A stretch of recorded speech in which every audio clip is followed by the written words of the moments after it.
Bonjour, bonsoir, chers fidèles de la télévision Renaissance et bienvenue dans le journal de ce mercredi 13 janvier 2021, dont voici les principaux titres. Un réfugié burundais tué au camp de Nduta en Tanzanie, la coalition des défenseurs des droits humains, CBDH Vicar, demande au HCR d'assurer la protection des réfugiés sur le sol tanzanien. La commission Vérité et Réconciliation ne possède pas l'expertise et les moyens nécessaires pour identifier les ossements déterrés. Propos de maître Isidore Lufikili, président du mouvement Morena. Vous le suivrez dans ce journal. La conscientisation de la population burundaise devrait accompagner les mesures de prévention et lutte contre la propagation du coronavirus au Burundi. Avis d'un spécialiste en santé publique que vous suivrez dans ce journal. Tout de suite, le développement.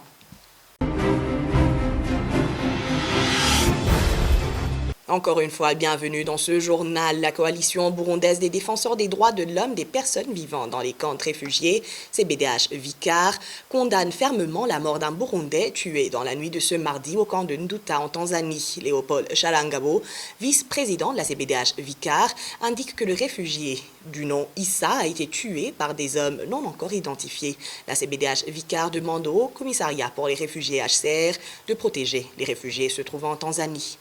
C'était vers 1h du matin, ce réfugié Issa est attaqué chez lui par un groupe de malfaiteurs non encore identifiés qui ont fini par le tuer.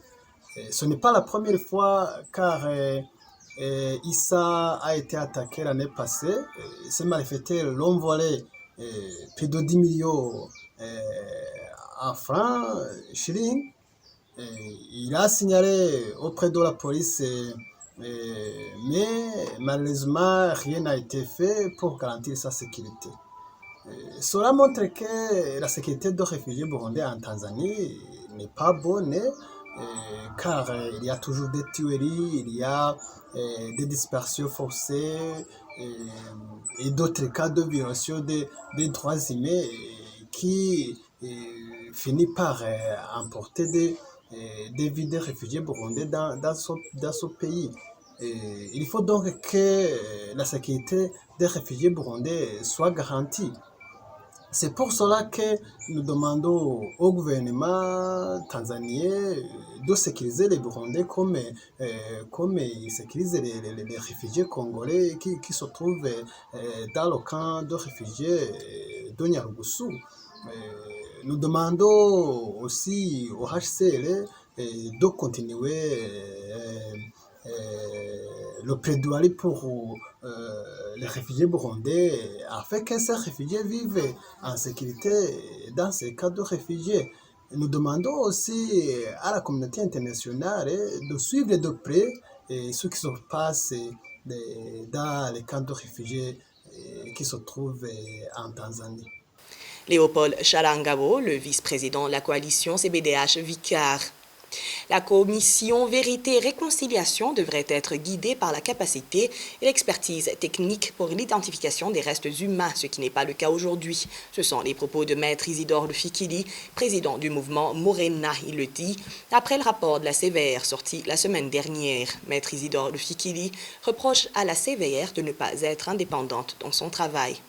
La CVR, c'est une commission chargée de la vérité et qui est chargée de découvrir la vérité, doit être guidée par l'impartialité, doit être guidée par l'indépendance, doit être guidée par l'intégrité, doit être guidée par l'objectivité et doit être surtout guidée par la capacité et l'expertise technique nécessaires pour ce travail.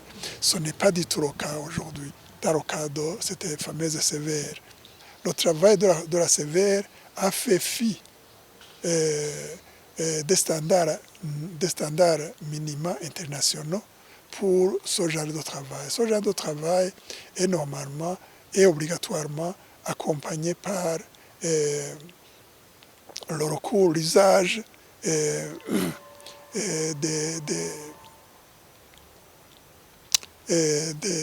mécanismes de découverte, d'identification des restes humains par le système du carbone 14. Ce genre de travail est accompagné obligatoirement par l'usage, le test ADN. Il s'agit de restes humains. Il faut déterminer au niveau de l'ADN l'identité des victimes. Il faut déterminer au niveau du carbone 14 la date. Il s'agit de dater les restes humains, il faut les dater. Ils se sont confinés à travailler sur 72, mais les restes qu'ils ont déterrés ou qu'ils continuent de déterrer, qu'est-ce qui dit que ce sont des restes de 72, pas de 65, pas de 88, pas de 1993 et jusqu'à aujourd'hui, pas de 2015 et jusqu'à aujourd'hui. Qu'est-ce qu'il a dit? Rien ne le dit. Mais c'est un travail conduit d'une manière vraiment cavalière et à la limite scandaleuse. Et c'est donc une vérité qui n'a pas de lendemain. Ce qu'il croit être la vérité, ce n'est pas une vérité, c'est la vérité du CNDD-FDD. Maître Isidore Lufikili, le président du mouvement Morena, s'est entretenu avec notre consoeur Darlène Ilakodze. Et en page santé, de multiples contaminations au Covid-19 sont recensées au Burundi.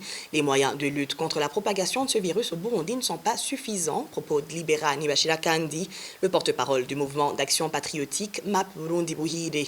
Libera Nibashira-Kandi indique aussi que le gouvernement burundais ne révèle pas le nombre exact de cas actifs. Libera Nibashira-Kandi. Je dirais que non. Parce que tout simplement, au Burundi, il y a eu un cafouillage total dans la lutte contre cette pandémie. Je rappellerai que l'année dernière, tout au début de cette crise, MAP Burundi Buhire a interpellé les responsables, les autorités du pays. On a écrit une correspondance au chef de l'État. On a sollicité les évêques, l'Église catholique, pour qu'ils conseillent au gouvernement plutôt de reconnaître que le Covid est là. Vous vous rappelez, jusqu'au mois de juin de l'année dernière, le Burundi n'a jamais reconnu qu'il y avait la pandémie au Burundi. Le Burundi avait mis dans les mains, je dirais, de Dieu. Plutôt, l'autorité disait que le Burundi est dans les mains de Dieu et que le Covid ne touchera jamais le Burundi. La suite, vous la connaissez. Il y a eu beaucoup de victimes. Et donc, il y a eu une certaine légèreté dans la gestion de cette pandémie. Et donc, aujourd'hui, il y a changement de langage, mais il n'y a pas vraiment une politique globale, je dirais, de lutter contre cette pandémie. Pourquoi je le dis? Parce que tout simplement, quand les Burundais, y compris les autorités, les hautes autorités du pays, continuent à se vaquer aux activités comme le Covid n'était pas là. Ici, je fais allusion aux croisades de prière qui ont été organisées en décembre dernier. Je fais allusion donc, aux festivités organisées par le chef de l'État qui offrait un verre à l'occasion de Nouvel An au président des partis politiques.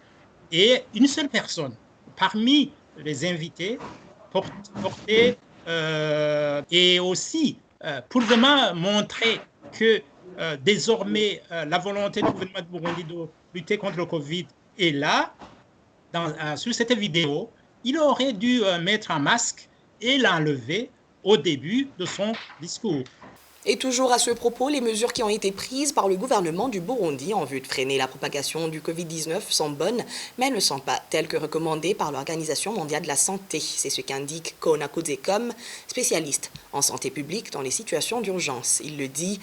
Il dit aussi que le gouvernement burundais devrait conscientiser la population sur la manière de se protéger contre la pandémie, en commençant par les lieux de rassemblement public. Pour lui, les sanctions prescrites contre ceux qui n'observeraient pas les mesures ne vont pas éradiquer ce virus. Les mesures qui ont été prises devraient plutôt centrer sur le freinage de la propagation. Ça veut dire il ne faut pas qu'il y ait des contaminations, il ne faut pas aussi qu'il y ait des cas de maladie pour ne pas engorger les hôpitaux et les services de santé. Et ceci, encore une fois, ces mesures sont assez superficielles, si je vois, parce qu'il n'y a pas de garantie que, par exemple, les endroits les plus vulnérables comment le gouvernement va garantir l'accès à l'eau et à l'hygiène pour les quartiers défavorisés, les bidonvilles par exemple, là où il y a plus de monde. Et aussi, on ne voit pas comment l'État va garantir les gestes de barrière, et comment il va freiner ces agglomérations dans les places publiques, et que ce soit dans les marchés, et puis comment l'État va garantir aussi le dépistage actif sur tout le territoire du pays. Parce que il faut toujours avoir un dépistage actif pour connaître la propagation, le niveau, et avoir des données factuelles qui peuvent nous renseigner sur l'état de la pandémie dans le pays. Et cela, c'est très capital. Maintenant, on dit que c'est une campagne qui a été relancée d'au moins un mois. Et moi, je dirais que c'est plutôt une campagne qui doit être en activité jusqu'à ce que les évaluations actives à travers le pays montrent qu'on doit retourner au premier stade ou bien qu'on doit garder ce deuxième stade. C'est-à-dire c'est la propagation et les méthodes de lutte qui vont nous donner sur quel temps, quelle période on doit faire la lutte pour cette pandémie. Et en page économie, l'Observatoire de la lutte contre la corruption et les malversations économiques se dit choqué par les propos du gouvernement selon lesquels ce dernier ne comprenait pas comment la Régie des eaux était tombée en faillite. Gabriel Ruffieri, le président de l'UCOM, précise que l'État a eu une dette énorme envers la Régie des eaux. Il indique aussi que le personnel pléthorique au sein de la Régie des eaux bloque les progrès de cette société. Il y a un pléthore du personnel au niveau de la Régie des eaux où chaque dirigeant, chaque serviteur ou directeur au niveau de la Régie des eaux, ministre ou au plus haut sommet de l'État, quand il y a un nouveau ministre, DG, etc., chacun veut que la personne qu'il veut embaucher soit embauchée sans aucune procédure suivie. Les frais de fonctionnement aussi de la Régie des eaux sont vraiment très exorbitants au regard du budget global de la Régie des eaux. L'État burundais ne paye pas ses factures malgré que chaque année, il y a des rubriques budgétaires dans chaque institution publique qui est destiné au paiement des frais de la Régie des eaux. Si on parle d'Orienté Pétrole par là, il faut entendre vraiment la surfacturation, le paiement exagéré. Donc, ces centrales thermiques que la Régie des eaux a louées à Orienté Pétrole coûtent des milliards et des milliards à la Régie des eaux, des milliards que la Régie des eaux ne parvient pas à récupérer malheureusement. Nous voyons que la Régie des eaux a beaucoup de problèmes suite justement dans la plupart des cas de ces contrats coûteux, de ces marchés exorbitants qui ne rapportent rien à la Régie des eaux.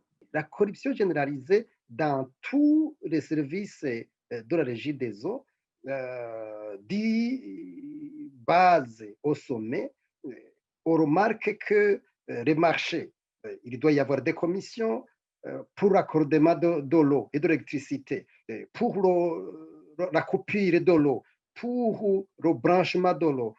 On voit à chaque niveau qu'il y a de la corruption.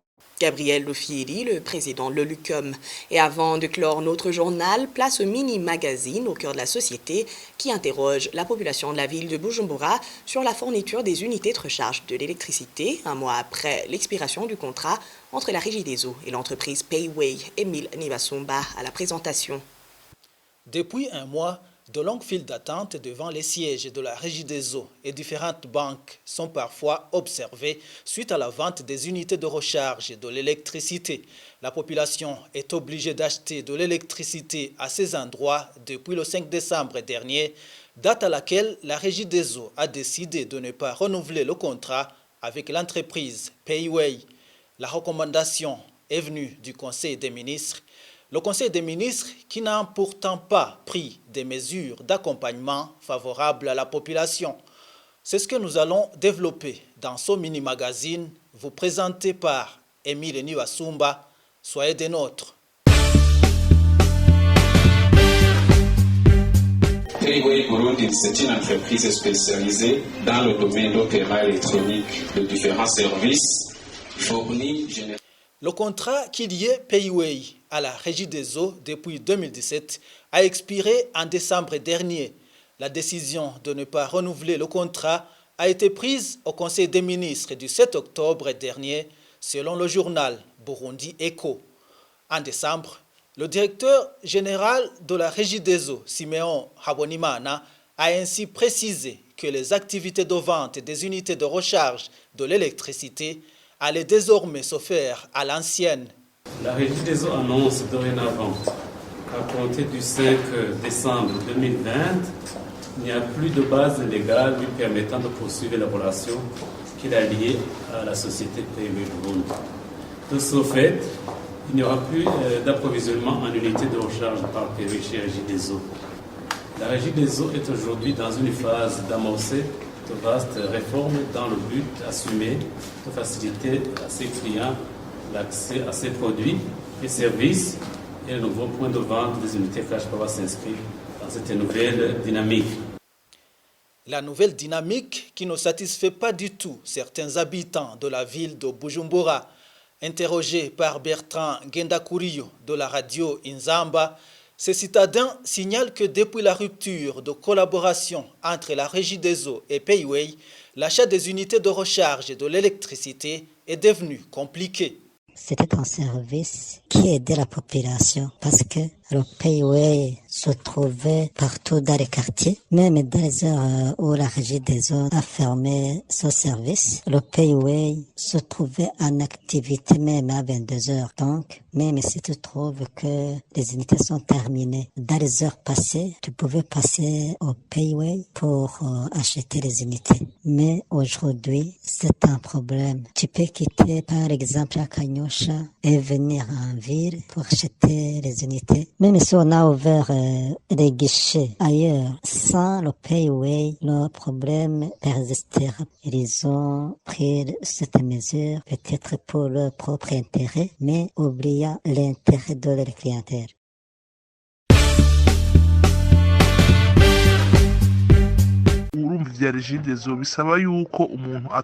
Les services de la Régie des eaux sont compliqués. Pour être servi, il faut faire la queue devant les points de vente des unités. Pour des gens qui ont l'emploi du temps surchargé, on est obligé de déléguer d'autres gens comme des conducteurs de taxi vélo et tu lui paies le déplacement aller-retour estimé à 2000 francs burundais. L'entreprise devrait viser à améliorer et non compliquer la vie des consommateurs.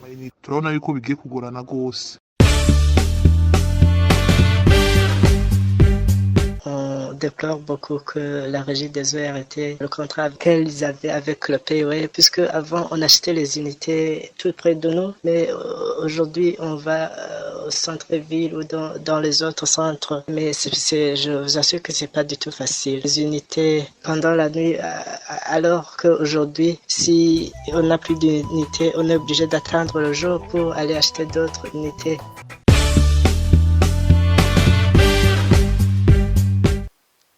Dans un entretien accordé à Thierry Bigirindavyi de la télévision Renaissance, le président de l'Observatoire de lutte contre la corruption et les malversations économiques, Gabriel Rufyiri, explique que c'est l'intérêt de certains individus qui est privilégié au détriment de l'intérêt général.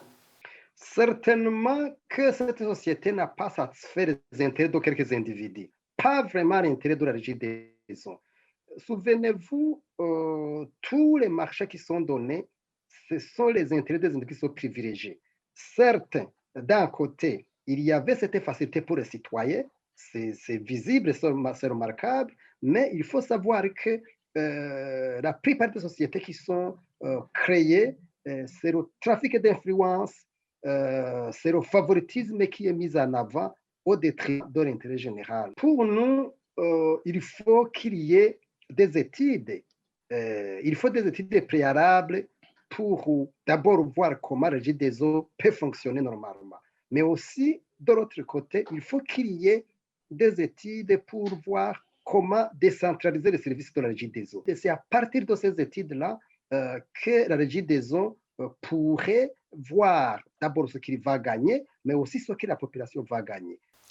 Certains habitants de la ville de Bujumbura, eux, demandent que les points de vente des unités de recharge de l'électricité soient de nouveau érigés dans différents quartiers. Cela leur permettra d'économiser de l'argent et de gagner du temps en faveur des activités de développement. Merci à Émile Nibasumba. Et voilà, c'est par ici que nous mettons un point final à notre journal. Merci à toute l'équipe de production et à vous tous qui l'avez suivi. Au revoir.